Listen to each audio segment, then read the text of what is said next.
Does melted chocolate and butter harden? I was making dipping chocolates in a client's home kitchen when she asked me, something I get a lot from different people, does melted chocolate and butter harden?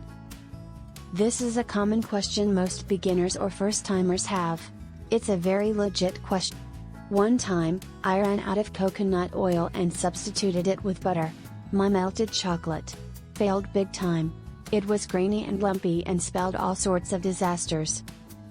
That fiasco made me do a little research about melted chocolates and butter. Here's what. Can I use butter in melted chocolate?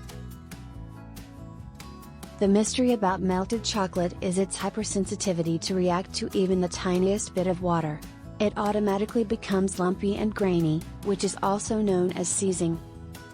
Experts say that when there's not enough liquid to dampen all the dry particles, cocoa and sugar, in the chocolate seizes.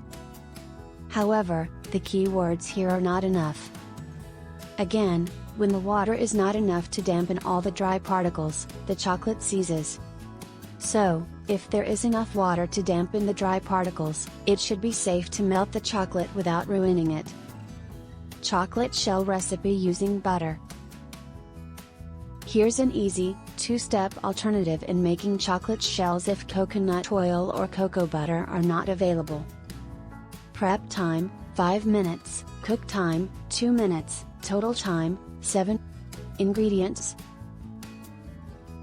1 cup dark chocolate chips, 2 teaspoons butter. Instructions: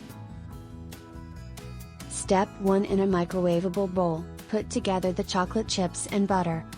Step 2. Heat in the microwave on medium-high for 2 minutes and stir until smooth and glossy.